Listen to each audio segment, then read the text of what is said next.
What's going on, everybody? Today we're going to be going step by step through the assembly of the chassis and transmission of the Vanquish VS4-10 Pro. This will be covering pages 7 through 12 of the included manual. If you have any questions on the build, feel free to comment below and I'll do my best to get you an answer as soon as possible. Also, you can always check the VS4-10 Facebook group, which has got a great resource of owners that are in there and likely have an answer for you as well. Or of course, you can contact Vanquish Products through the website, which I'll link below. But with that, let's get on to the assembly. To begin this portion, we're going to start by opening bag C1. Locate the front chassis brace and your servo of choice.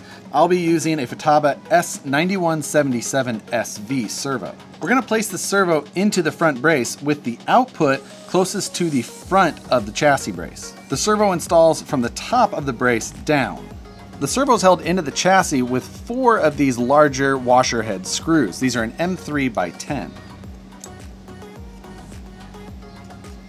The chassis brace also has a second servo location for popular servo winches. I'm not going to be installing a servo winch in this video, but there are 4 additional screws included that match the screws that we just installed the servo with. You also need to install a servo horn. I'm going to be using the Vanquish Products 25 tooth 20mm servo horn. This is the recommended length for use with the VS4-10. Make sure to choose the proper tooth count for the servo spline that your manufacturer uses. Make sure to install your servo horn at the neutral position of the servo's throw. You can either estimate this by moving the servo to both directions, or you can use something like a servo tester. You do need to provide your own hardware for attaching the servo horn to your servo. Next, locate the rear chassis brace. There's a small cutout at the front edge of the fuel cell in the rear, and included in the kit is this small molded plug. Place that plug into that small cutout, and then place the molded fuel cell lid into place, making sure to match the cutout on the bottom side of the fuel cell to the plug that we just installed.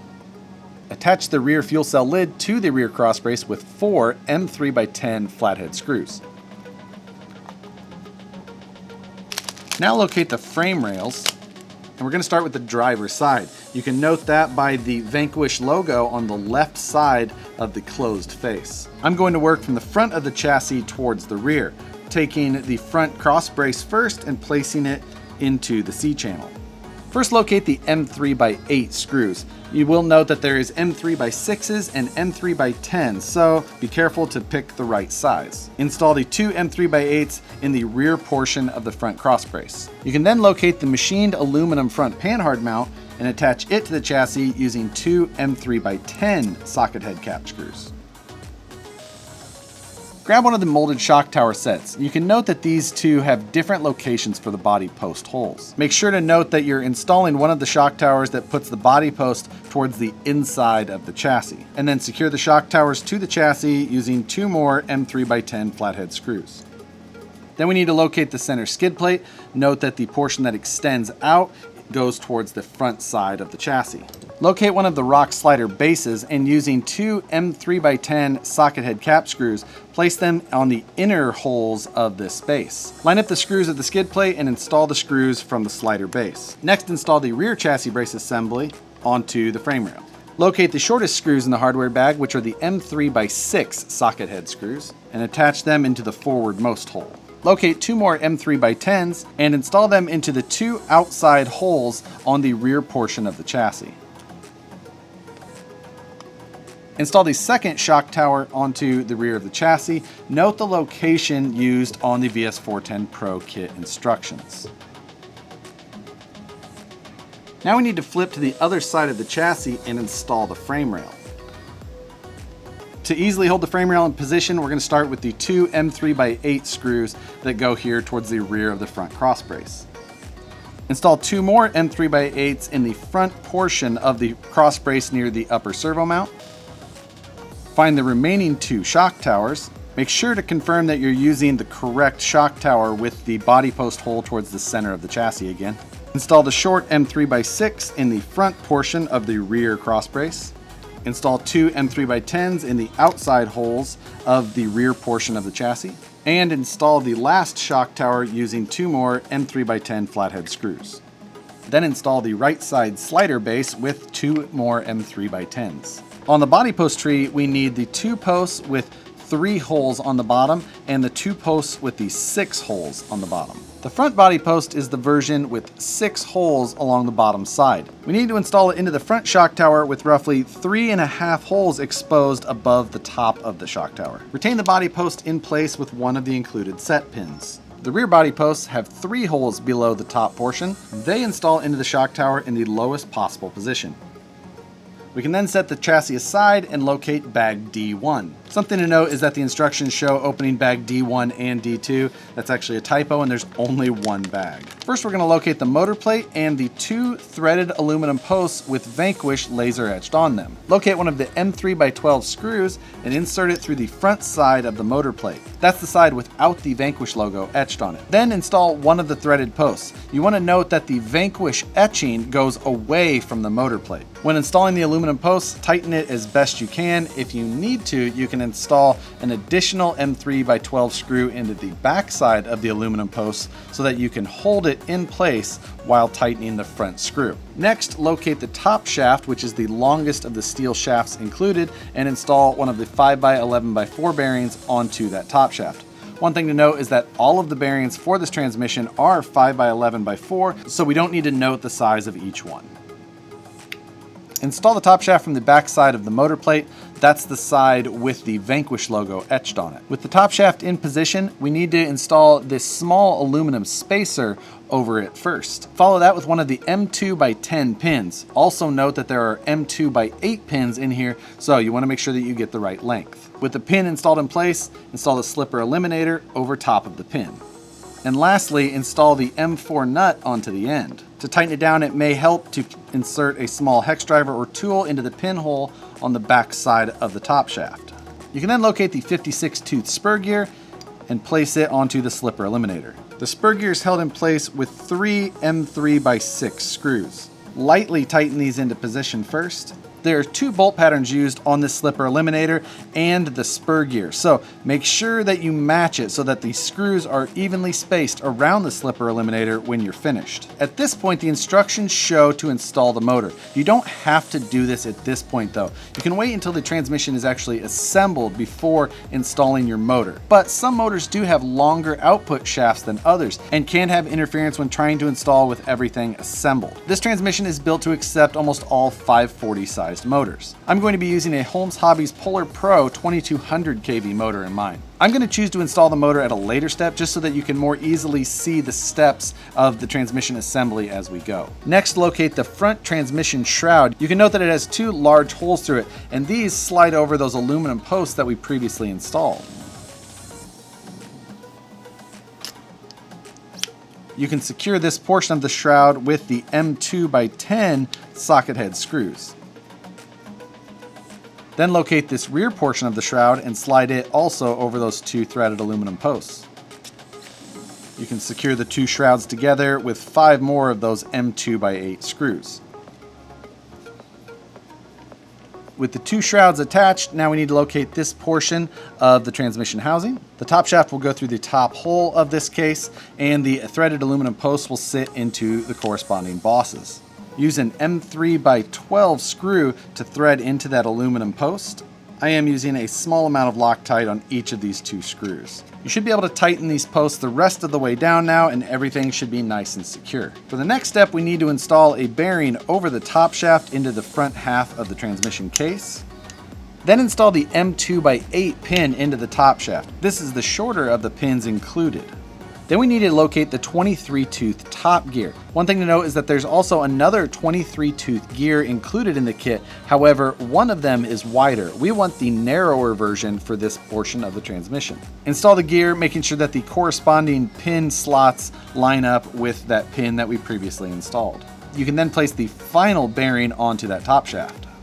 For the bottom gear, we need to locate the shaft that is 37.5 millimeters long. There's a 1-to-1 drawing in the instruction manual to show you exactly the size that this needs to be. Install one of the M2x10 pins into the outsidemost hole of this shaft, and then locate the large bottom gear and slide it over that pin from the longer side of the shaft. Install a bearing onto the back side of that shaft and install that assembly into the transmission case.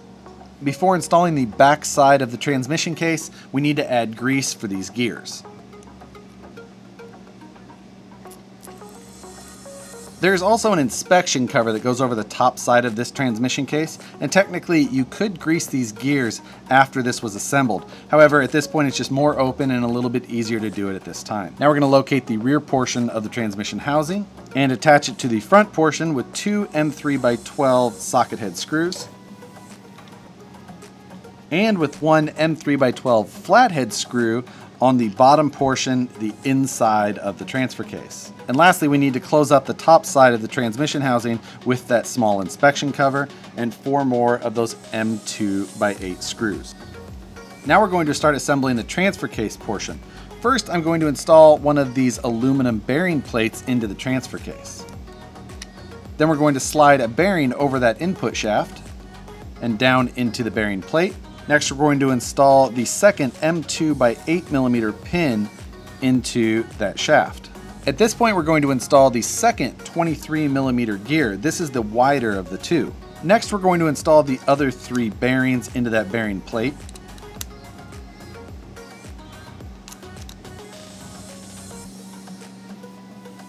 This bearing plate is etched with something that says 30 tooth OD. That corresponds to the ratio of overdrive included in this kit.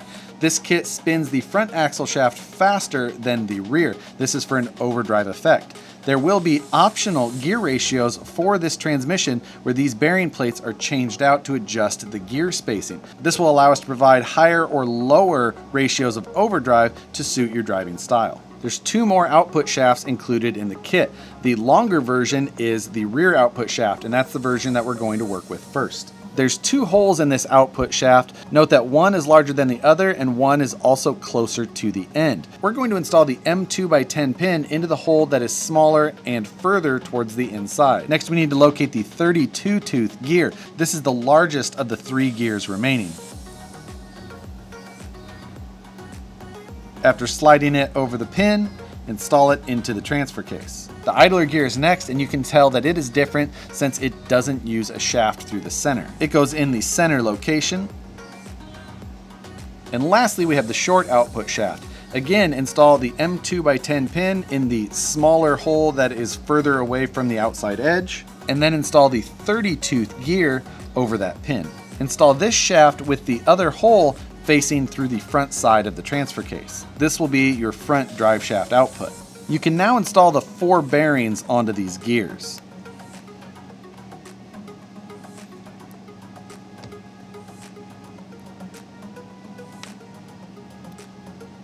Before installing the final bearing plate, there's a small aluminum threaded post included.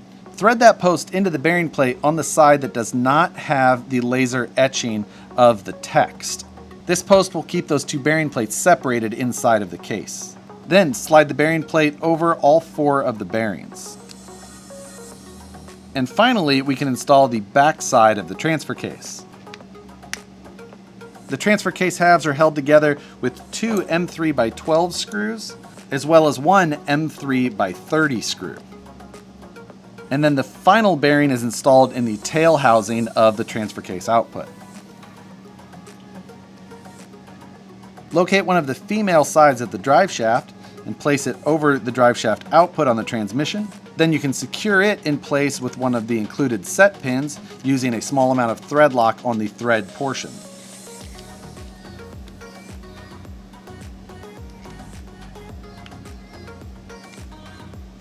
At this time, the transmission is all assembled, and as I noted, I can still install my motor into the motor plate. If you're using a brushless motor like this, I would also recommend installing your sensor wire onto the motor before installing it into the transmission. When installing the motor into the motor plate, just make sure that you have clearance between your solder tabs and the aluminum posts or transmission housing. The transmission housing is clearanced extra just to make sure that you've got plenty of adjustment. There are screws included to attach your motor to the motor plate. Depending on what motor you're using, your screw lengths may need to vary, and there are also aluminum cap head washers included to help distribute the load.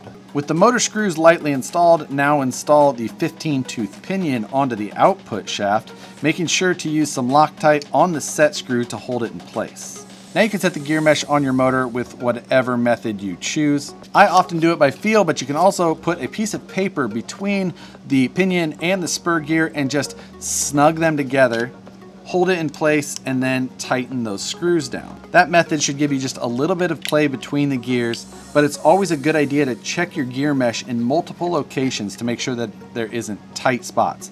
If there is, one thing you can do is loosen the 3 screws, try and lightly center it, and then try it again. Now with the transmission assembled and the motor in place, we can slide the spur gear cover over the front of the assembly, and now we're ready to drop it into the chassis.